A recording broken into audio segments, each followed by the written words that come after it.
இந்த உலகத்துல மனுஷன் எவ்வளவோ தவறுகள் செய்யறான். அதுக்கெல்லாம் என்ன காரணம்? அதை பத்தின ஆராய்ச்சி தான் இன்னைக்கு. இதுக்கு ஆராய்ச்சி என்னத்துக்கு? அது தெரிஞ்ச விஷயம் தானே அப்படின்னு நீங்க நினைக்கலாம். ஆனா அப்படி அலட்சியமா இந்த விஷயத்தை விட்டுறக்கூடாது.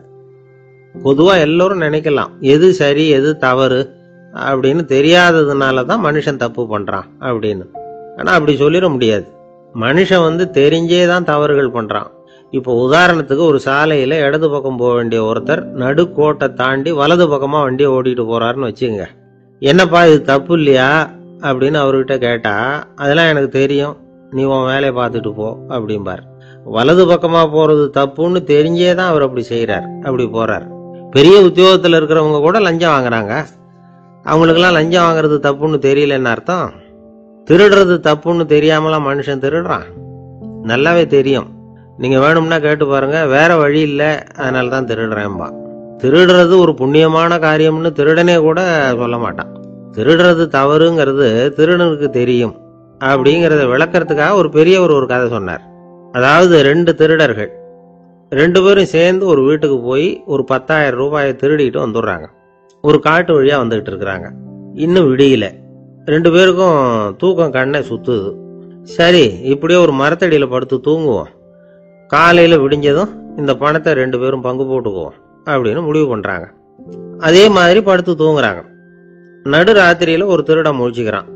விடிகிற வரைக்கும் காத்துக்கிட்டு இருந்தா 5,000 ரூபா தான் கிடைக்கும், இப்பவே கம்பி நீட்டினா 10,000 ரூபா கிடைக்கும் அப்படின்னு யோசிச்சு பார்த்துட்டு ஒரு முடிவுக்கு வந்தான். மெதுவா அந்த 10,000த்தையும் சுருட்டிக்கிட்டு அடுத்தவனுக்கு தெரியாம ஓடி போயிட்டான். விடியுது. அடுத்தவன் எழுந்திரிச்சு பாக்குறான். பணத்தையும் காணல, பாகஸ்தனையும் காணல. இந்த திருடன் அந்த திருடனை திட்டுறான்.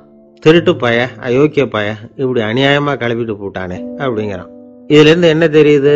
தெரியாம எடுத்துக்கிட்டு போறது திருட்டு, அயோக்கியத்தனம், அநியாயம் அப்படிங்கிறது இவனுக்கு தெரிஞ்சிருக்குது. அதனாலதான் அடுத்தவனை பார்த்து இப்படி திட்டுறான். அதனால தெரியாததுனால மனுஷன் தவறு பண்றான்னு சொல்றது சரியில்லை. அப்படின்னா மனுஷன் பண்ற தவறுகளுக்கு உண்மையான காரணம் தான் என்ன? இதே சந்தேகம் அர்ஜுனனுக்கும் வந்துதான். அதனாலதான் அவன் பகவானை பார்த்து கேட்கறான். மனுஷன் தன் விருப்பத்துக்கு விரோதமா ஏதோ ஒரு சக்தியினால பலாத்காரமா இழுக்கப்பட்டது மாதிரி பாவம் பண்றானே, அந்த சக்தி என்ன அப்படின்னு கேட்கறான். இதுக்கு பகவான் பதில் சொல்றார். காமமும் குரோதமும் தான் அந்த சக்திகள், அதாவது ஆசையும் சினமும்.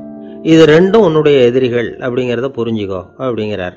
இன்னமும் நுணுக்கமா பார்த்தா காமத்தினுடைய மறு உருவங்கள் தான் குரோதமும் லோபமும். ஆசை நிறைவேறலன்னா குரோதம், அதாவது கோபம். ஆசை நிறைவேறிட்டதுன்னா லோபம், அதாவது பேராசை. பாவத்தை கண்ட்ரோல் பண்ணணும்னா அதுக்கு மெயின் சுவிட்ச் எது அப்படிங்கிறது இப்பதான் தெரியுது. அதுக்கு மனுஷன் தெரிஞ்சேதான் தவறு பண்றான் அப்படின்னு பேசிக்கிட்டோமே. அதுக்கு ஒரு உதாரணம். ஒரு ஆளு ஹோட்டல்ல சாப்பிட போனான். சாப்பிட்டு முடிச்சான். எழுந்திரிச்சு முதலாளி கிட்ட பில்லை கொடுத்தான். காசை கொடுக்கல. முதலாளி பணம் கொடுன்னு கேட்டார். இவன் என்கிட்ட பணம் இல்லைன்னா. முதலாளி கொஞ்சம் கூட அலட்டிக்கல. உள்ளே இருந்து ஒரு ஆளை கூப்பிட்டார். இவனை கூப்பிட்டுட்டு போய் இட்லி மாவு ஆட்ட சொல்லுனார். இவனும் கவலைப்படாம உள்ள போயிட்டான். அப்போ அழைச்சிட்டு போற ஆளு கேக்குறான், ஏன் சார் சாப்பிடுறதுக்கு முன்னாடி காசு இல்லைங்கிறது உங்களுக்கு தெரியாதா அப்படின்னு கேக்குறான். தெரியும், காசு இல்லைங்கிறதும் தெரியும், காசு இல்லாம சாப்பிட்டா மாவாட்டணுங்கிறதும் தெரியும் அப்படின்னா அந்த ஆள். அப்படின்னா நீங்க உங்க வீட்லயே சாப்பிட்டு இருக்கலாமே அப்படின்னு கேக்குறான் அவன். அதுக்கு இவர் சொல்றாரு, அது எப்படி? அங்க சாப்பிட்டாலும் நான் இதே வேலையை தானே செய்ய வேண்டியிருக்கும் அப்படின்னாராம். நம்மள மாதிரி ஒரு ஆசாமி அவன் நம்மள மாதிரியே கற்பனை பண்ணான். அதாவது நாம தான் இந்த உலகத்துல ரொம்பவும் கஷ்டப்படுறோம், மற்றவங்க எல்லாம் சந்தோஷமா இருக்கிறாங்க அப்படின்னு அவன் நினைச்சுக்கிட்டான். அவன் ஒரு நாள் கடவுளை வேண்டிக்கிட்டானா, சுவாமி, இந்த உலகத்துல எவ்வளவோ பேர் இருக்கிறாங்க, ஒவ்வொருத்தருக்கும் ஒவ்வொரு விதமான கஷ்டம் இருக்கலாம், ஒத்துக்கிறேன். இருந்தாலும் எனக்கு அது கொஞ்சம் அதிகமா இருக்கிறது மாதிரி தெரியுது. அதனால நீங்க எனக்காக ஒரு சின்ன உதவி செஞ்சா போதும். அது வேற ஒண்ணும் இல்லை, என்கிட்ட இருக்கிற துயரங்களை இன்னொருத்தர் யாருகிட்டயாவது கொடுத்துருங்க, அவர்கிட்ட இருக்கிற துயரங்களை என்கிட்ட மாத்தி கொடுத்துருங்க. ஒரு மியூச்சுவல் டிரான்ஸ்பர், அவ்வளவுதான். அப்படி பண்ணிவிட்டா போதும் அப்படின்னு வேண்டிக்கிட்டானா. அன்னைக்கு ராத்திரியே அவன் ஒரு கனவு கண்டிருக்கான். வானத்திலிருந்து ஒரு குரல் கேட்டிருக்கு. அது என்ன சொல்லிச்சு தெரியுமா? ஏ ஜனங்களே, எல்லாரும் அவங்கவுங்க கஷ்டங்களை ஒரு பையில போட்டு எடுத்துக்குங்க. அப்படி எடுத்துக்கிட்டு நேரா இந்த ஊர் எல்லையில இருக்கிற கோயிலுக்கு வந்து சேருங்க அப்படின்னு அந்த குரல். ஆஹா, கடவுள் நம்ம பிரார்த்தனைக்கு செவி சாய்ச்சுட்டார் அப்படின்னு சந்தோஷப்பட்டான் இவன்.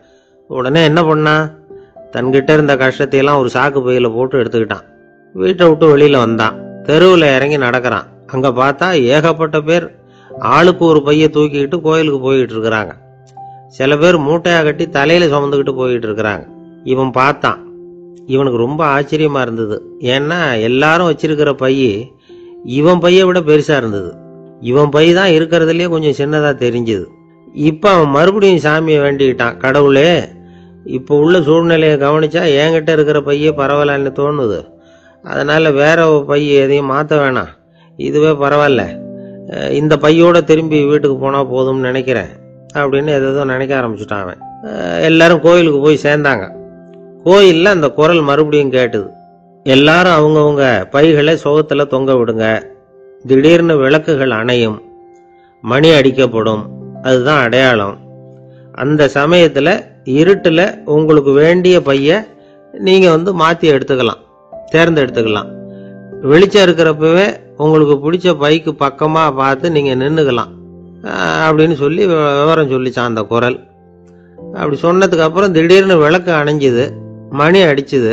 கொஞ்ச நேரம் கழிச்சு மறுபடியும் விளக்குகள்லாம் எரிஞ்சுது. இப்போ பார்த்தா எல்லாரும் அவங்கவுங்க பையையே கெட்டியா பிடிச்சிட்டு நிக்கிறாங்க. இவனும் அப்படியே நிக்கிறான். இவன் மெதுவா பக்கத்துல நிக்கிறவங்கிட்ட கேட்டானா, ஏன் நீங்க பைய கையிலேயே வச்சிருக்கிறீங்க, செவுத்துல மாட்டலையா அப்படின்னு கேட்டிருக்கான். இல்லப்பா, நீ ஏன் கையிலேயே வச்சிருக்கிறியோ அதே காரணத்துக்காக தான் நாங்களும் வச்சிருக்கிறோம். நம்ம கவலைகளை பத்தி நமக்கு ஓரளவுக்காவது தெரியும். ஆனா மற்றவங்க கவலைகள் நமக்கு பரிச்சயம் இல்லாதவை, பழக்கம் இல்லாதது. அதனால நமக்கு தெரிஞ்ச கவலைகளை சமாளிக்கிறது சுலபம். தெரியாததை சமாளிக்கணும்னா மறுபடியும் ஆரம்பத்திலிருந்து ஆரம்பிக்கணும்.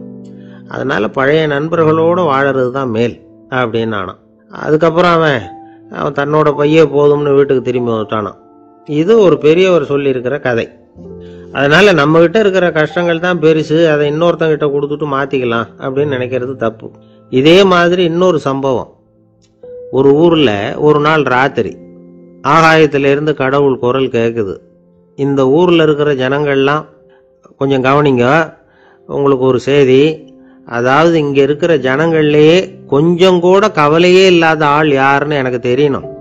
அதனால எல்லாரும் அவங்க கவலைகளை ஒரு பையில போட்டு எடுத்துக்கிட்டு கோயிலுக்கு வாங்க அப்படின்னாரு கடவுள். உடனே வரிசையா எல்லாரும் வர ஆரம்பிச்சாங்க. எல்லார் கையிலையும் பை இருந்தது, சின்னதும் பெருசுமா. கவலையே இல்லாத ஆள் யாருன்னு தேடினார் கடவுள். ஒரே ஒரு ஆள் மட்டும் கையில எதுவும் இல்லாம வெறும் கையை வீசிக்கிட்டு ரொம்ப ஜாலியா நடந்து வந்துகிட்டு இருந்தான்.